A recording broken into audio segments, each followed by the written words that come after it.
سيكون في المحور اعتقد، بل اؤكد لكم بان انس فعلا من خلال الصوره الان اللي على ارضيه الميدان انس باش سيكون في محور الدفاع الى جانب مادي مشخشخ، يوسف بالعمري على الجهه اليسرى، محمد بولكسوت سيكون كظهير ايمن، ربيع حريمات كارتكاز، والى جانبه طبعا اول مره رسمي ايوب خيري لاعب فريق النهضه البركانيه، صابر بوغري للمباراه الثانيه على التوالي سيكون اساسي كصانع لعب، يحيى 23، سليمان 9، مزيزي رقم 24، ثم ناضو 3. هذه صعبه لكن فيها متابعه بعد ذلك لحارس المرمى مادي لحظان في تأهل منتخب تنزانيا الى الدور الربع النهائي. لذلك الحذر من هذا الثنائي، سالون في وسط الميدان ومزيزي على مستوى الخط الهجومي. لكن اذا هذه اهم مفاتيح بالنسبه لمنتخب تنزانيا اللي شاهدناه في اللقاءات منتخب كينيا.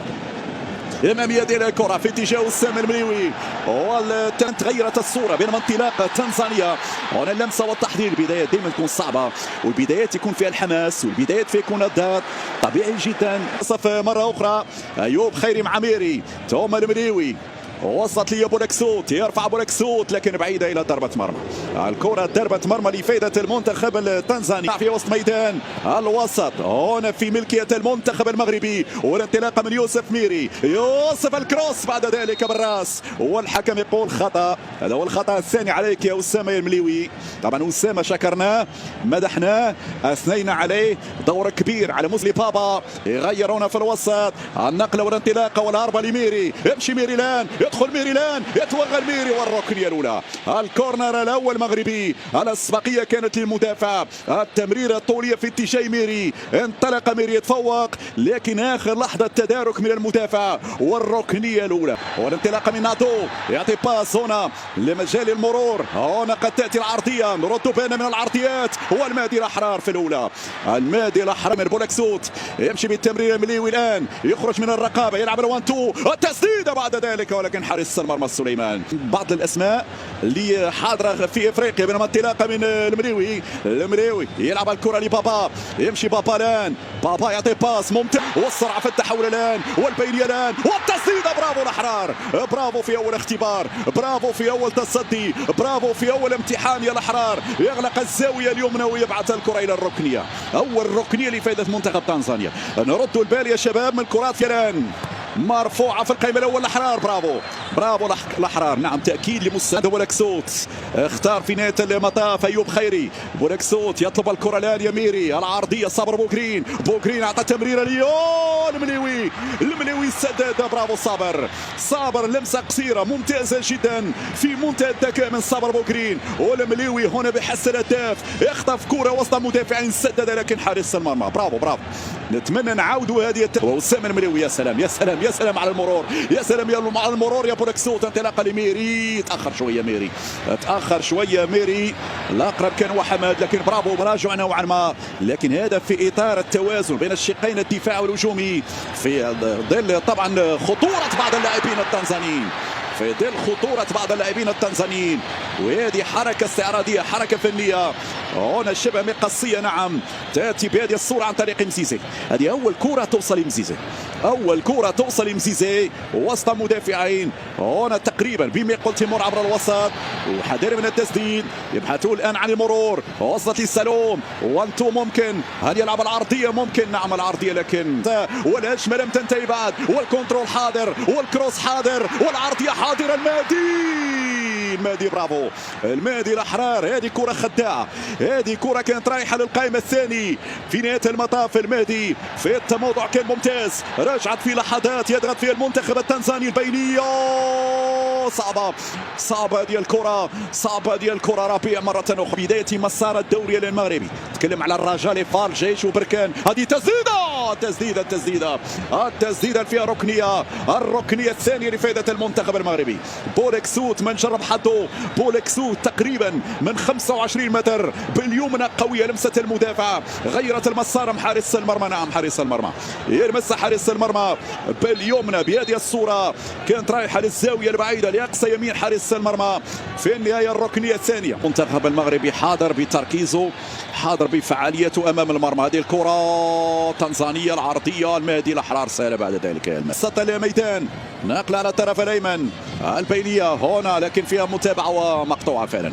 هذه الكره رجعت تنزانيا، حذر من التسديد والدفاع. انس باش خطيره جدا. النادي الاحرار أول مرة ينجح فيها المنتخب التنزاني في الانفراد بحارس المرمى. أول انفراد في المباراة. لحسن الحظ أن المهاجم التنزاني لا هو سدد على اليسار واليمين، بل سدد في المكان المتواجد فيه النادي الأحرار. أخطر كرة للمنتخب التنزاني، وأول مرة ينجح فيها هجوم تنزانيا، ومتمركز بشكل ممتاز النادي الأحرار. ميري يلعب الكرة في العمق، الكنترول من المليوي يمشي يضغط. في نهاية المطاف هناك خطأ يا أسامة. ترجع مرة أخرى هنا للمنتخب التنزاني. بولكسوت يدخل المحور. بولكسوت إذا ينطلق شوط المباراة الثاني بأي صورة وبأي عناوين وبأي طريقة يا طارق من أجل الوصول إلى بر الأمان والعبور إلى الدور النصف النهائي. كذلك لأبو شعيب عراس. ترجع كرة مغربية. بولكسوت برافو يدخل المنتصف إلى قصيرة للصابر. ميري ينسل، ميري في الانطلاق، ولكن الأقرب اللاعب حسيني. الظهير هناك بومبي يصعد أمام بالعمري. تبقى تنزانيا. ترتد الكرة على اللاعب بابا، يمشي لربيع. أسرع يا ربيع طبعا، لازم السرعة في نقل الكرة الآن. ربيع البينية ممتازة، وهذه فرصة جول، غير معقول كيف ضاعت. لا زالت مغربية.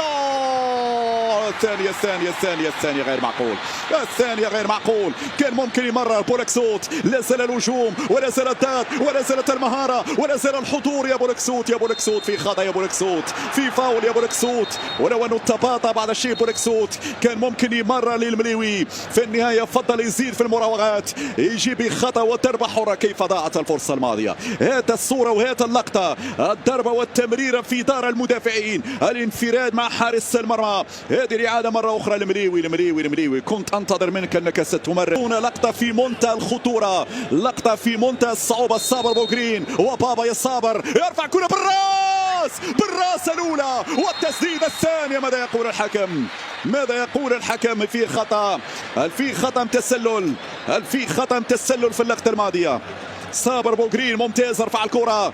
هل رأيتم قبل التنفيذ الحوار اللي دار بين صابر بوغرين وربيع حريمات؟ سنلعب هكذا، سنمررها للرجاوي. بولكسوت يلعب في الوسط لمن ضاعت بعد ذلك. الحكم صفر خطأ. فائدة المنتخب التنزاني. طبعا دائما ناخذ حذرنا من الانذارات، وشوفنا كيف ان الانذارات غيبت ثنائي محور الدفاع الوادني وابو شعيب عراس. بالتالي تراكم الانذارات هذا مشكل كبير، لكن حتى الان دفاعيا في نوعا ما التوازن، على اعتبار ان منتخب تنزانيا يعني خلق فرصتين فقط. هذه الكرة الماضية الصراع منذ 2017 سنويا حاضرين في النهائي، اما في الكاف اما في الشامبيونز. هذه الكرة من طرف اللاعب المليوي. ميري يرفع العرضية في اتجاه المليوي، لكن خروج حارس المرمى. الدفاع مرة أخرى. المليوي قاتل من أجل هذه الكرة، يقاتل من اجل هذه الكرة. صابر بوغرين الان عنده الكرة ممتازة لميري. ميري عبر. ميري العرضية. يلا يا المليوي، تأخرت يا المليوي. الله على كرة قدمها ميري، مستوى كبير في اللقطة الماضية من ميري. كيف قدم الكرة الأمام، كيف هرب. شوف الإعادة. صابر عطى باس ممتازة جدا. ميري المنتخب التنزاني.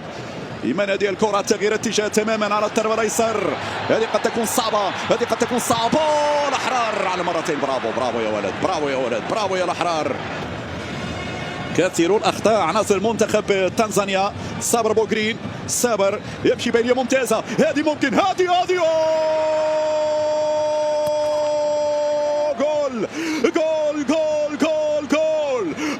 هو من غيره. أسامة المليوي في المكان الممتاز، يعطي الأفضلية للنخبة المغربية. برافو. أحلى كرة يقدمها أسود الأطلس، أحلى كرة، والزهير الأول من جانب أسامة المليوي في بناء هجومي مثالي، في لقطة وفي تيكي تاكا وفي هجمة منسقة في منتهى الجمال وفي منتهى الروعة. أنها بصورة مثالية أسامة المليوي على طريقة الكعبي وعلى خطى أيوب الكعبي بذكريات الشان 2018. سنشوف الصورة باس رائعه جدا، العرضيه مثاليه، والتموضع ذكرنا بالجول الاول امام الار دي سي بنفس الطريقه، نسخه طبق الاصل للجول الاول امام الار دي سي. بالعمري هو اللي عطى الاسيست، بالعمري هو اللي مرر، وقال للمليوي عاودها، قال للمليوي كررها، قال للمليوي نفس الشريط ونفس الفيلم ونفس الصوره ونفس اللقطه في كره الجول في مباراه امام الار دي سي، تقريبا نفس الصوره. صابر وبالعمري طريقه بولكسوت، لباس في المساحه ممتازه. يلا يا شباب الثاني، يلا الثانيه ميري، ينسى الميري، ينسى اليامور، يتحصل على الركنيه. ركنيه الان، هي ستلعب هذه الركنيه من صابر، صابر والراسيه. من يتابع الكره الثانيه خيري، لا زالت مغربيه، في لحظه ارتبك فيها دفاع تنزانيا، لذلك يجب ان نستغل التسديده. يتغير المسار، يتغير المسار والمشوار. هنا تلعب الركنيه في القائم الاول، لا زالت مغربيه. ربيع يهيئ نفسه للتسديد، ربيع في خطا، في خطا، فلازم نستغل هذه الفترة. الكرة للأمام، فائدة التنزانيين في دار المدافعين. رد البال يا بولكسوت، هذه عرضية، يا سلام يا سلام عليك يا الأحرار. دين ومحمدي وبعدها بن عبيد، بينما الكرة هنا التنزانية البينية خطيرة جدا، خطيرة جدا. مرت سلامات، مرت سلامات، كيف تركوا المجال للتسديد. هنا التسديد والاختبار الأول وردة الفعل الأولى بعد هدف اللاعب أسامة المليوي. غير معقول كيف مرت الكرة الماضية. هذه الإعادة مرة أخرى، هذه الإعادة مرة أخرى، مر من وسط لاعبين وبعد ذلك جاءت التسديدة ممتازة يا خيري. برافو خيري، برافو خيري، انطلاقة من بابا، امشي يا بابا، تقدم يا بابا، مررها يا بابا وسط المدافعين، ويتحول لجناح ويتحول لمهاجم. يمكن بولكسوت في هذه البطولة يعطونا صورة مثالية، بينما الكرة الراسية الأحرار بعد ذلك. بولكسوت ما شاء الله، طبعا لا نقاش في ذلك، صح أصحاب الخبرة الإفريقية كاللاعب مهري والمليوي، لكننا نركز أكثر ركاته في ضغطه، في طلبه للكرة، في تمركزه. هذه العرضية تغطية من أنس باش. الآن ننتظر دورا بطوليا لدفاعات المنتخب المغربي، لأن تنزانيا سيرمي ربما بكل ثقله من أجل العودة في النتيجة. هذه العرضية، برافو أنس، يا مهري يا مهري، ركز يا مهري، لا نريد أخطاء يا مهري. هذه البينية، مفيد يغطي، مفيد يغطي البديل. خروج ممتاز أنس، يلعب الكرة لبولكسوت، يمشي بولكسوت الآن، بولكسوت لمن يا بولكسوت. العرض يا المليوي لربيع، تمشي لخيري في مجال يا خيري، المنادات من مفيد، امشي يا مفيد، ماذا سيفعل؟ 1 ضد 1، مفيد لا يمر، مفيد لا يمر. استلام الربيع، ربيع ممتازة. شوف طريقة نقل الكرة بين اللاعبين. بولكسوت، برافو برافو يا ولد، برافو يا ولد. بولكسوت يمرر، توصل لميري، ميري هيا، والتسديدة مرت عالية، التسديدة ومرت. الكرات العالية الآن سيعتمد عليها منتخب تنزانيا، يحاول يربح الوقت. هذه التنزانيا الآن عرضية بعد ذلك، هو كوتسف غير مركزه بعد دخول أو بعد الصعود بولكسوت. انطلاقة من الجهة اليسرى، حذر من التسديد، الباس، هنا فرصة لتنزانيا، مرت عالية، مرت عالية، مرت عالية، مرت عالية، مرت عالية. لحسن حظنا أنه غير مركزين في التسديدات لاعبين التنزانيين. حاول يضغط، في النهاية الكرة تمشي عالية. خروج أسامة المليوي، طبعا أسامة